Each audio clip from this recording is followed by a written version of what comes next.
All right, so in this video, I'll go through 20-something minutes of small-sided games that we did with a couple of our guys this offseason. One of them being Jeff Doughton. Last year played for the Sixers and then heading to Maccabi Tel Aviv this year. And then same thing with Tamir Blatt, who you'll also see towards the end, point guard for Maccabi Tel Aviv. Now, notice in these games, and hopefully as I walk you through some of these things, how targeted you can get with these small-sided games, right? There's this misconception that small-sided games and live training is just throwing the ball out and letting them play, hoping they get better. But as we adjust the constraints, coach them up, adjust the defense, change all of these variables about the games, we can get extremely specific to get what we want out of these drills, whether it's working on a specific skill, a technique, a decision, adding moves or tools to their toolbox, so to speak. We can get very, very targeted here. It just takes you having experience adjusting the games, making mistakes, going through this trial and error process, and hopefully this will give you guys a pretty good perspective on how to do that. So we'll get started here. First clip, you'll notice that I'm constantly coaching up the defense. So listen real quick. You're getting by at the tightest angle you possibly can. Your goal is to just push outside as much as you can, right? You can't counter back to the once I go here, yep, I'm trying to turn it in the corner. So you'll notice, first off, coach up the defense, push them out towards that sideline. One thing we were working with Jeff on all summer was maintaining driving lines and being able to stay on his angle. So I have Tris, the defender here, really looking to push him out, okay? The constraint here is that he cannot change direction back the other way. Jeff can't, right? So as Tristan right here is pushing him out, I'm now in this gap after a couple reps, after he gets a feel for it. Excuse me. And again, since he cannot turn back the other way, Tristan can be very, very physical in pushing him out this way, and he has really no choice but to maintain that line. So again, I'm constantly coaching up the defense because this isn't something where, you know, hey, if you guys are playing 1v1 and we'll hope that you get better at working on those driving lines. No, we want to make sure that the defense is giving them specific looks based on the game, which means that not just anybody can be a defender in these games. You have to have some skill, some understanding of not only the game, but also how to adjust certain things to help give these guys better looks, right? Next drill here, we'll switch up the starting position. You'll notice a little bit different. But you're playing it smart because your goal, Jeff, is to get obviously into this area and score like a short jumper area. But if you try too hard to get around, let's say you go around this way, right? And I feel this, and I create this separation here. That's really what you're looking for. Okay, so one thing I didn't mention in the intro is this compilation is primarily individual skill, feel, all right? I would consider feel to be these quick decisions that you can't really think about or consciously process. IQ, like reading a tag or understanding how to manipulate spacing principles. This is what I would consider to be those longer thinking processes, and that'll be the second video that I'll make here. This first video is more so individual skill and feel, right? And this is one that just based on the starting position here, you're getting a ton of information, right? He's kind of perceiving here, obviously the defender behind him, and then me, and then having to use that feel to find space, all right?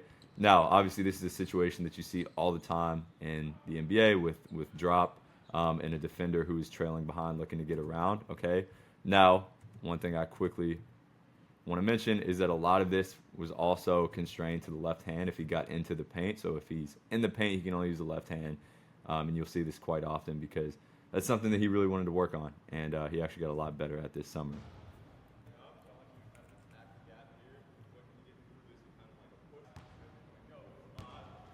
Okay, so more gap work here. Oh, that's why I was so quiet. More gap work here, okay? Once again, being able to maintain driving lines and also get through these second layer gaps was a big focus. One thing you'll notice is sometimes it takes priming their decision making, right? So if I said, hey, get through that gap, most times, knowing Jeff, he would try to go with a pickup. He would try to, get low, so swipe through those arms a bit. So by just showing him, hey, you can also push out through this gap, you are starting to prime that decision making and help them experiment with some things that maybe they wouldn't do. And they start to pick that up, starts to mess around a little bit with different ways to push through that gap, a little TJ McConnell type push. And then we also have a help defender, me stepping over with the Wemby arm, so to speak, which is going to create a little bit more of a time constraint, right? He can't take all day to get there. He's got to get there before I step over. And that's where you really have to think about help position as well and where it's coming from and when it's coming, right? If you go too early, a lot of times it's unrealistic and it's tough for them to actually create, a reasonable shot at the rim. And then a lot of times in between games here, we will go our on-air shooting. We'll go bad passes. We'll go with goals. Every shooting drill has a goal, right? It's not just make 10. It's, hey, you have to make 10 for 14. And that way we create at least a little bit of pressure.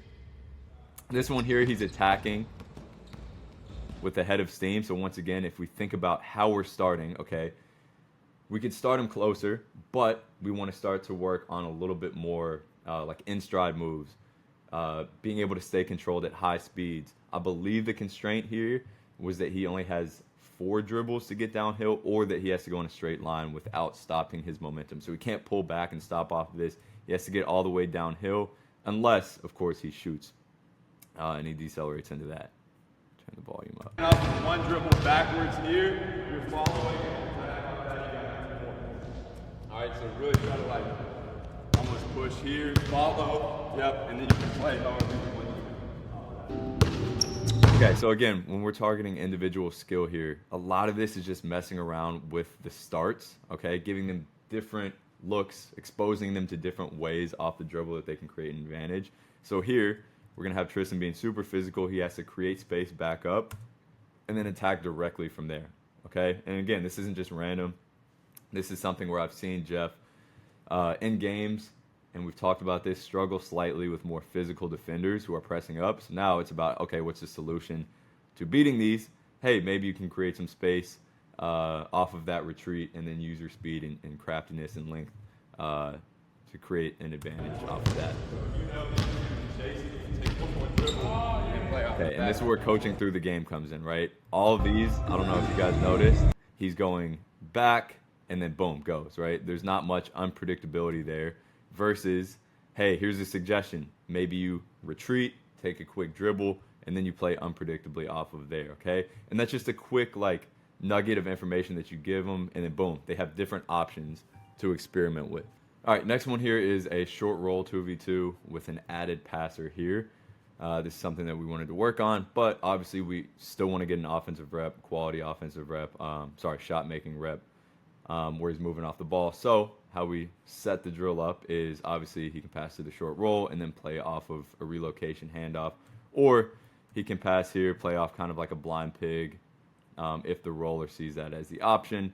But it's really just about, okay, we've gotten, work on the target skill here by making this pass, but then how can we also layer this to get some off-ball decision-making and shot-making here. Then I believe this one's just a simple drag screen 2v2. Okay, you'll notice a couple things here. A lot of the time we want to keep this pretty free, independent, have them just play out of certain two-man actions at the end of the sessions. But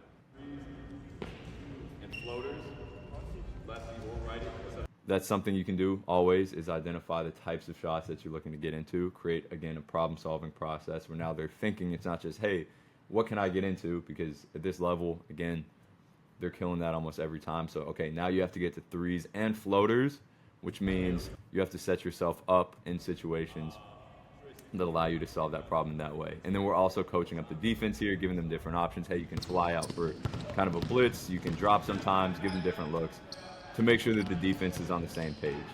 And then a lot of time here, you'll see that, like, again, the floater constraint here. Most times he's just getting to the rim off of that. But since it's a 2v2 and there is not representative help down here, well, just imagine a player right there. What would the solution usually be?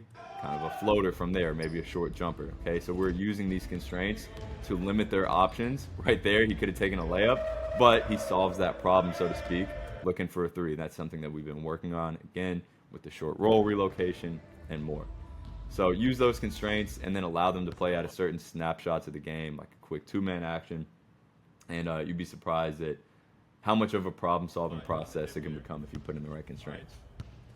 First step has to be through this or under this, I guess. All right, so you're going here, kind of like what we worked on earlier. Big push out. All right, Tris, you're kind of staying with me here. You're goal defensively is, let's say you're getting through that slow motion. Instead of trying to get downhill to beat him at a spot, you're getting uphill here and trying to be almost like a magnet and cut him off moving this way, right? Okay, so timeout. Why do we have this? Well, another thing that we wanted to work on was, first step, being able to, as a longer point guard, create a good projection angle with the first step. So this is a nice constraint, physical constraint here, that is going to force him to do that. Now, it still takes a little bit of coaching because you can still hunch under it and create kind of an unathletic position. So we coach it up a little bit. And then in terms of the defense, right now you can see him just kind of experimenting with it. The defense, what I wanted was him to get cut off, right? Some resistance after that first step. Again, coming back to driving angles, which you can see he kind of struggles with on that first rep, but he starts to figure it out. I'm not even really coaching him much here. So obviously he creates a solution of being able to counter off of that with an aggressive defender like Tristan looking to push him out. And then he starts to deal with that contact better and make some nice reads off of that. But again, this is that feel where it's super quick decisions here. You can't really teach these decisions. It's more so just allowing him to learn the decisions because they happen so quick that I can't tell him, hey, if the defender is over aggressive, go under that right leg into a snatch. No, shit just happens far too quickly for that. So we need repetition without repetition, we call it. In other words, repeating the same situation over and over again, but solving it in different ways to create that feel. Also, we have a left-handed constraint here as well. So you can see him looking to get to lefty layups, and he goes over and over and over again to the point where, again, it's probably a little bit frustrating, but he eventually figures out a way to solve that problem after missing probably 10 left-handed layups, and he makes it work, right? So again, this is where we're creating true difficulty with players at a high level, right? I see so many NBA workouts especially that are just 80, 90% success rate, easy layups, easy floaters, wide open stuff. And we need to be in that optimal zone of improvement, so to speak, right? Where they're not succeeding more than 60% of the time because otherwise they're not learning. We're a little bit earlier. You can start here. You can start here whenever you want to go. Under here. Similar idea here with the start. Again, just helping, using a physical constraint to help him get a little bit lower, but then also putting him in a weird position coming out of that where Tristan is coming up and really being physical once again, okay? So he's got to come under that hurdle, right? In a little bit of a low, not so fluid position because he's working on getting under there, and then immediately take a bump and get to it. Nice little shooting game here as well. This is one that we use all the time with guards. Whenever the defender gets around here, they're stepping back for a shot. The defender's not allowed to block it here. I don't know why pump fake, but he is allowed to swipe at it, okay? But again, this is a good example of how you can use a quick 1v1 game to get really solid shooting volume up. We get a ton of reps up, and they're all including decision-making, reactive, and difficult. Another off-ball shooting drill here. You can see we have defender, screener, screener. So it's basically one-on-one with two screeners/passers to get open. He can get whatever he wants off of that. And we're just looking to open up new ways or expose him to new ways to get open off the ball, which again is, in my opinion, super underrated for point guards who are not ball dominant guys who are going to be taking every shot off a ball screen, have to carve their way out. Okay, so we set up this drill here and it did not go perfectly, which happens all the time. Yeah, that's my bad. I didn't tell Eli, this defender here, what to do, how physically to play, how intentfully to play. So we just kind of let him go by. So I'll make it as predictable as possible. And I let Jeff choose when to go, right? So if they're hip to hip or shoulder to shoulder, you can see here that he decided when to go. Because of that, Eli's way far behind him here, and I want a more physical battle here. So That's my bad. I'll say go. This is where even just these small manipulations can make a huge difference. I end up saying go, and you can see how much that changes. Okay, so I'll make it as predictable as possible on purpose, so you can stay with it. Ready, set, go. Way different. You can hear Jeff go, oh shit, because it's a completely different look, and that's exactly what we're working on, being pushed out of that driving line. Looking to get into short jumpers off these, and you'll see that now I create a spatial constraint here by stepping in and being that gap. And he's now having to create that contact, really battle shoulder to shoulder here without getting pushed out, and then get into these short jumpers that we wanted to work on. And you can see by me just stepping in and being that spatial constraint, that gap changes a lot. You're gonna start facing me. All right, I'm pushing out this way. Same idea. Now you're recovering, trying to beat me to the spot. You have to create a bump here. Eli, you're trying to be physical with it as well. Only thing different here is you're trying to keep your dribble alive with that bump. So the vast majority of the bump work that we do is bump straight into the shot. Now your goal is to bump, keep the dribble alive, and then play out that. All right, so Jeff scored, I can't remember the percentage, the exact percentage of how many of his points on short jumpers last year, but it was a very high amount off of these kind of bumps. But we wanted to add an extra layer where sometimes he could bump, keep the dribble alive, and play off of that. So what we use here is called a creativity constraint, where he cannot use the same move twice, and we'll also show this in the next video. So he's got to bump, keep his dribble alive, and do something different every single time, right? So he's bumping, maybe he can counter with a behind. I'm not telling him what to do. I'm just giving him options to play off of that, and we'll talk more about that later. Really emphasizing leaning here, right? So you are creating contact, but more so just leaning. We're gonna go predictable to the rim here. You're almost pulling the chair. As he steps away, you can either keep your dribble.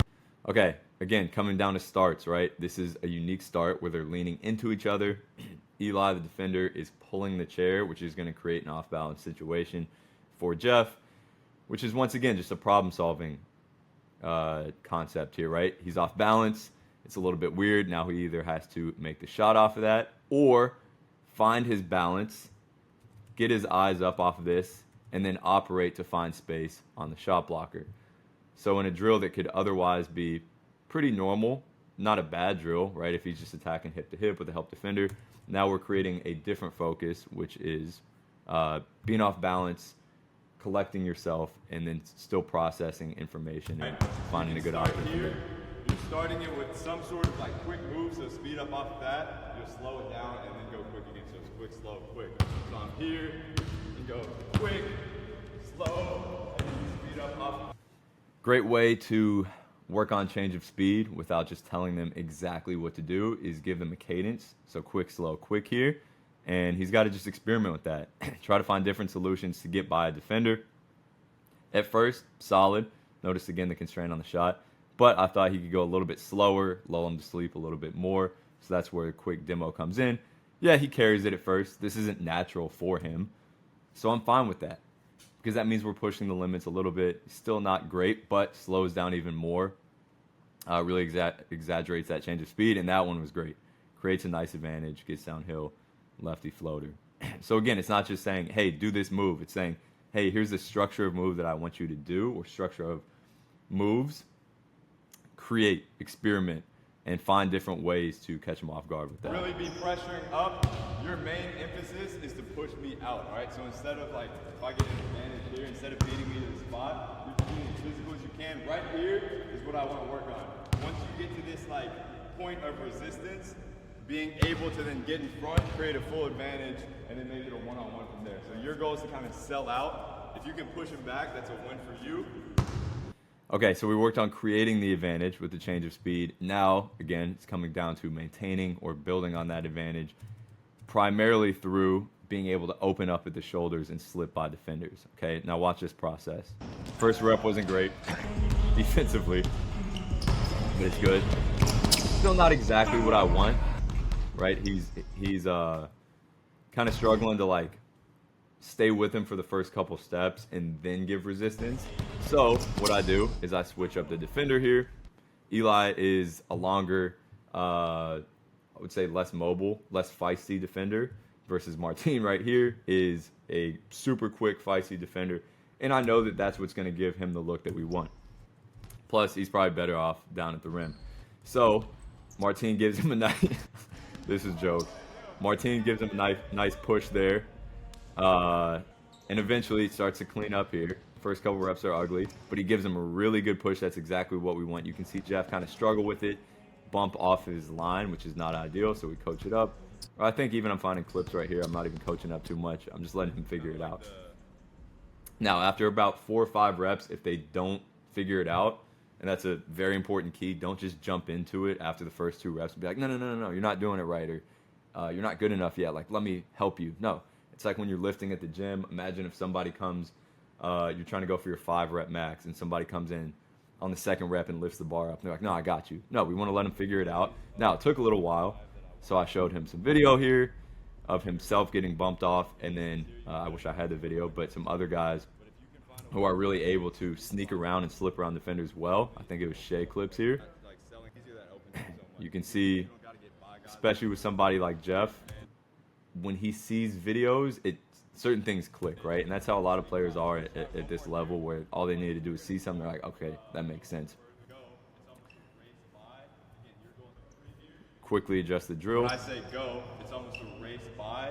Again, your goal is to try to push him out this way. Your goal is to sneak by his shoulder and get fully. And we're getting it. I think this is a really good one. Solid. Boom, finally picks it up. He's able to sneak by, use that defender Martin's moment against him. Beautiful. All right, next one. And that's the problem-solving process as a coach, right? See what is in front of you, see what's happening, let him figure it out, adjust the drill, show him some video, give him some small tips here and there, and eventually, especially with a player at this level, they're going to start to figure it out. Right under the rim, all right? Both of these guys are being aggressive, trying to get a steal. You're going to go super slow, relaxed dribble here. Martin, you're starting a little bit even closer. Whenever Martin reaches, he's selling out with this reach. All right, you're getting out of there. He's stepping up off of that. You can go either way, and then you're getting to a 2-foot finish off of that. Okay, so this is a quick warm-up drill. Nothing super, like, realistic or game-like, so to speak, but just trying to give him a ton of decisions to make early on in the workout without having to move too much. So it's still constrained space here where it's pretty small. Martin right here is really selling out for it, so he doesn't have to deal with much physicality at first. But he's making quick reactions. Also, I noticed that I just constrained the shot blocker here, because he was, most of the time when they hold it like this, it's unrealistic, like from the bottom. So a lot of time we'll have him hold it up here. But again, notice how he has to make 3 decisions within, what, a second? 1, 2, and then a quick finish, finding space from there. And then we add something into it. Turn up the volume. He's just chilling. It's got to be upright. Last one here, you got to start fully upright, so you're just chilling. So now working on that change of speed that we've been focusing on, It's your chance, Martin. where he's relaxed, keeping the ball in his hands for as long as possible to be able to make a decision. Oh, yeah. Quick decision, quick decision, quick Nice. decision. So ball, as soon as you pick it up, Martin is trying to get a hand on it here, all right? You're keeping it in his left hand, trying to rip it away, and then finish from there. If you need to stabilize with that right hand, you can as well, but you're really trying to rip at the ball, stabilize, get up into it with the left. Zoran, you're also gonna go down here after you stabilize. So as soon as I pick it up, he gets a hand on it, I gotta rip it away. Okay. Good little warm-up finishing drill here. Again, most players and coaches would jump straight to the Mikan drill. We want something that's a little bit more representative, that's difficult, that's actually challenging them early. And you can see it's nothing crazy. I don't have the shot blocker here like going all out to try to block it. So he's still getting decent looks. But we have some physicality. We have some adaptability involved, and we can add to it even The more. dribble, Martin, you're gonna have the hand on the ball here, and then you just have 2 steps, 1, 2, to get it free and finish. Now, how many times is he actually going to see this in a given game where somebody gets a hand on the ball and he has to work through that? Probably not many. But, again, just notice the adaptability that this creates. It's a problem-solving process where he now needs to figure out how to, number 1, protect it and manipulate it to protect it, but then also get his focus on the shot blocker and play off of that. So everything doesn't have to be exactly how it is in a game. A lot of times it's just building these general Start skill on the hip, qualities, okay? especially in these like feel or individual skill type Get drills. downhill off of this. Martin's gonna sell out here every time, forcing you into a spin. Off of that, you're keeping your dribble alive. From there, you have to do something different off of that spin every time, right? So let's say I get moving downhill, I spin, Martin recovers. You can get here one time you can just step back into it, another time you can maybe spin. Okay, so this is a creativity constraint that we talked about. Got to be something different every time off of that same setup. So we're going predictable for the first part. Martin's going to sell out, then he plays in different ways. as does the help defender here, right? Because of this, he has to explore new options. He can't just resort to the same things. And this is how you really get players creative, expand their toolbox, and just give them setups in certain situations where they then have to get, again, start doing things that they've never done before, especially if you go like 10, 15 reps of this. If you have to find 15 different solutions for how to spin, keep your dribble alive, and play off of that, you're going to get pretty damn creative.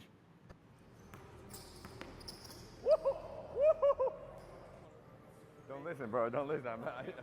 All right, then you can start to give them some tips. If you see something and they're really struggling to come up with the next one, You can spin uphill, like moving back out, and then play off of that. So now he's coming back out towards you. you can give them some ideas, push the defense away, make sure that they don't listen, and then let them play from there. Actually, Zoran, you'll be screener. You'll be screener. So, because I want you to flip it and so he can reuse it. Yeah. If you don't like it off the under. So notice here, there hasn't been much of this, but like as the player is getting a water break, you're coaching up the defense. You don't want to spend time coaching up the defense while the player is sitting there watching. Number one, because it helps them figure out the problem that they're about to solve. But also number two, because it's a waste of time. So if they're getting water, they're shooting free throws, you can start talking to the defense. High ball screen, go in middle, boom. If O just goes under. Saves you a lot of time, helps you develop the drills the way that you want them, and players don't get mad at you. You can either obviously stay behind and shoot it. You can get an angle going downhill if you want to, or Zoran can flip that screen. If he goes under here, you don't like it. Zoran's flipping it. We're playing off of this. All right. From there, you have to get into a jumper. Martin. No help, so he's got to get into I'm the gonna jumper. have you be with the blocking pad. I can help out if I need to. You'll be hedged, but like just back. Okay, so If you want to shoot it off that first under, or if you want to attack off that first under, feel free. But if you don't like it, rescreen, get into it. one thing about Jeff also, random side note, very cognitive player, right? Very cerebral, and he's always thinking about, like, you can see him processing certain things. Like right now, he's pre-solving this problem, and even between reps, like he'll walk back, make facial expressions, like, okay, I think I got it. And players, when you have them doing that and that engaged in the workout and quote unquote solving the problems, it's huge.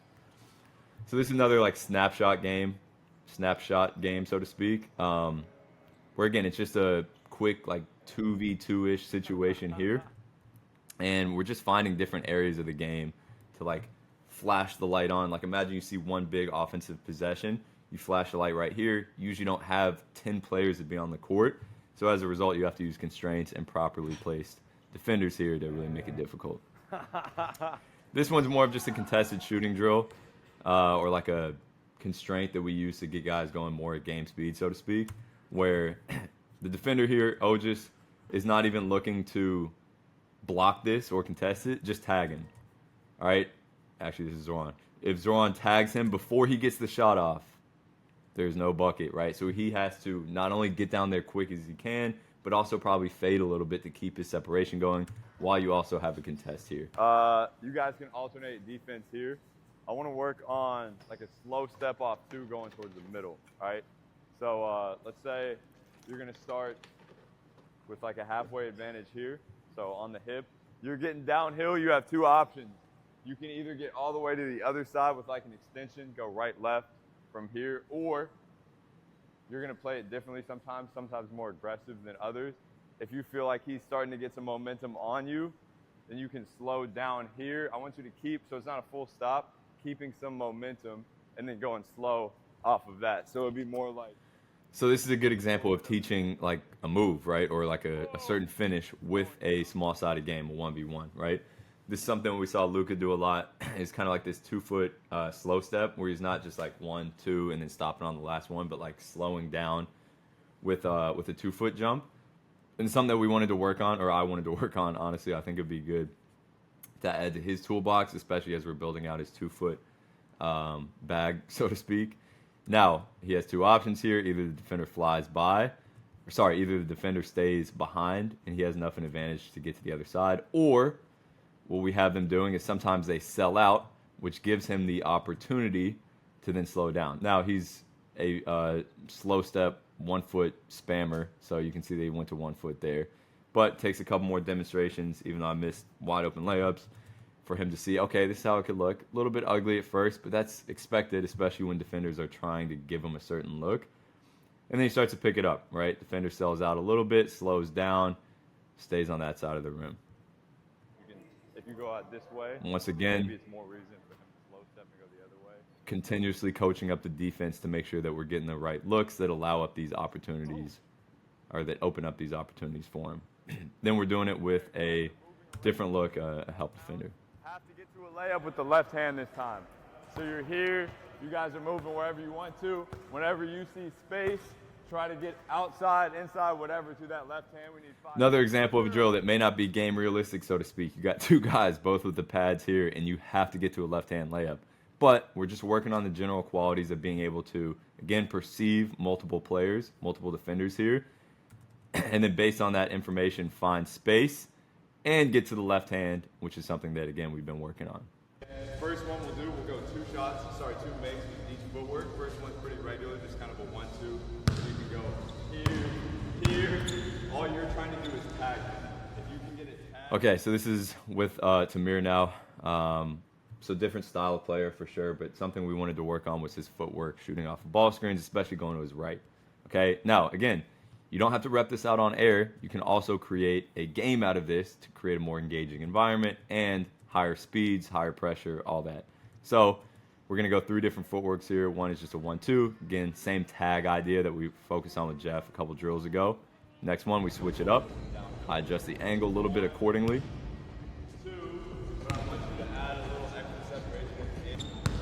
Now he's separating a little bit. I show him a couple examples.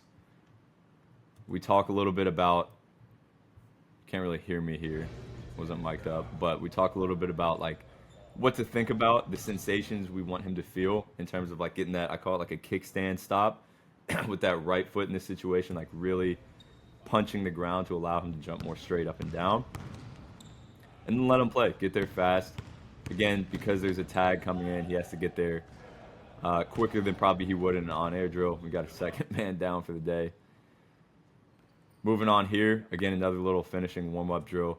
One thing we wanted to focus on with Tamir, and I'm giving you guys these examples of like one thing we wanted to focus on because I want you to see that these aren't random. Like these have purposes based on the player development plans that we build out for them. Anyways, was getting to the baseline here and being able to operate with these Nash dribbles. One thing to focus on here a little bit is He struggled a little bit at first, okay, with a bigger defender and being able to find windows of space and timing. So came down to this. if you can get him, like right now, most times you're right next to him, right? If you can get even a little bit in front, even if you still feel like he's going to block it, now you can fake going this way, get him over, and then kind of jump back, all right? So I want you to try to get in front of him and then either seal him off or kind of fake and go back the other way, okay? Try it out. Again, very cerebral Yeah, guy. there we go. Makes it You work guys are right gonna away. alternate being this initial. But from a conceptual standpoint, this is a good example of a drill that isn't very intense, Okay. but allows you to get a ton of quality finishing reps here where you're making decisions, you got contact, and it's more representative of what you'll see in a game. Initial defender. So you're going to be a little bit more physical. He's going to play with a little bit more speed. Zoran, you're going to go same thing where you're stepping over kind of late, and you guys are going to all. Okay. Defensively, I talked a little bit earlier about switching up matchups. That's one thing we're constantly looking to do is switch up the look, right? One player's a little bit more physical, one player's a little bit more feisty and beats them to the spots a little bit. So we want to give them different looks, different problems to solve, implement some variability within the matchups here to make sure that we're getting what we want and showing different initial looks. defender. So you're stepping over kind of late and help, okay? If you're guarding me, you're going to be kind of on this hip already. I'm trying to drive in. You're pushing me out here. My goal is to now cut him off, get right to the middle of the P right here, and then same thing, slow down and make a decision, right? Go. So it's not in this video, but earlier we worked without this defender where Tamir was driving downhill here. We had a late shot blocker stepping over from like the nail almost. with the pad, and he had to find the side of the rim that fit best and slow down to kind of make that decision. So that's what I was referring to here. Now, the first couple reps, he doesn't really get in front, so it's tough for him to do that. He's getting pushed out this way. He limits his options. Oh, yeah. Bad. Not bad. Doesn't really happen after probably 4 or 5 reps, so I step in. The angle is really important because if you even get pushed out this way, it's tough for you to make that decision. If you get in front here, and then now you're fully in front, it's basically the one-on-one that we just worked on from there. Once again, it just takes a little mindfulness about the angle, cuts him off a little bit better, and then now it's a one-on-one, literally the exact situation that we worked on before. Beautiful. Starting here, your goal is going to be to kind of blast through this hip Switching right up the start here. Open him up, try to get him off that sideline. Nothing too crazy, but switching up the start because we wanted to give him a different look in terms of how to beat defenders through that hip, how to work on these like shoulder turns, a lot of the stuff that I showed earlier with Jeff, so I don't want to be too redundant. But then we're also using the film once again to inform him of how it looks and how it feels, and you know, give him some implications going into the next rep. You're going to start the post entry here. From there, nothing crazy here. This is more of just like a shooting game. Honestly, we can get a ton of reps up once again with quick little decision-making shooting like this, where he's making a post entry and then relocating off of that, right? So Martin, the defender, has to take a quick jump. He can either jump to his left or to his right. From there, Tamir's making a decision if he wants to go to the slot or to the corner, and we're playing off of that. You can take a one dribble to the side, still get in. And then he has the decision available to pump fake, side step, knock it down. Let's make 6 here. What should the goal be? 6 for 9? 6 Once for 9 again, cool? implement goals. And you'll see again, these are quality shooting reps, but we actually have some decisions. It's more contextual, they're goals, and this is what science tells us really applies to building high-level shooters. Bad pass, again. Pass, off a bad pass, don't matter. It's something I'm constantly looking to do, creating new problems to solve. Let's say I kick Simple as that. Here. From there, Martin, I love these drills. High five me, imaginary me right here. You're relocating wherever you want to, trying to find that footwork. If he attacks here or if like flies by here, you can either go one dribble and do a mid-range or one dribble sidestep off of that, or obviously just catch and shoot mode. Yep, high five, now you go. Nice. So setting up a drill like this, to me, just exposes them to a ton of relocation situations. When we talk about building habits, a lot of the time, habits for me come down to building comfort and being exposed to these situations over and over again, right? So if we work on a drill like this every few days in the off season, well, when he passes in the season after a paint touch, he's going to look to do this more because he's comfortable, like, hey, I've made a lot of shots off of this against live defenders. And I think that's where this is so important, and we see limited transfer with on-air work because it's not contextual. They don't really get the feel for why it works, right? Versus when there is context like this, as we switch it up, he's got to get a paint touch, make a jump pass over somebody. This defender has to tag my hand as Tamir relocates there. Again, this is all contextual, and he's building real confidence here, not just what I would call fake confidence, where he's making, you know, low intensity, slow speed shots without much context. I think this may be one of the last ones, but I really like this one for point guards. All right, from here, I want you to look to create a quick advantage off the dribble. Martin can only go side to side, okay? So he cannot play with you here, but you have to beat the second one. Once you get past here, you have one more to beat off the dribble here. You're passing it to me once you get past that and do a catch and shoot. Make this 3. This is a finisher, by the way. End of the workout. Oh, yeah.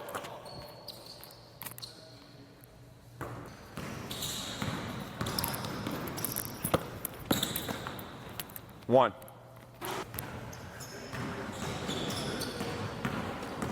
Yes. Straight to it. That's 2 right there. That's 2 right there. Yes, sir. So for somebody who sees a lot of ball pressure, obviously that's a great way to approach that with some shot making at the end and with some conditioning, as you know, the season's coming around and we wanted to prepare him for that. So hopefully you guys enjoyed this video. Also check out the IQ one. It's a lot of pick and roll work and different concepts with more players on the court and some more conceptual stuff.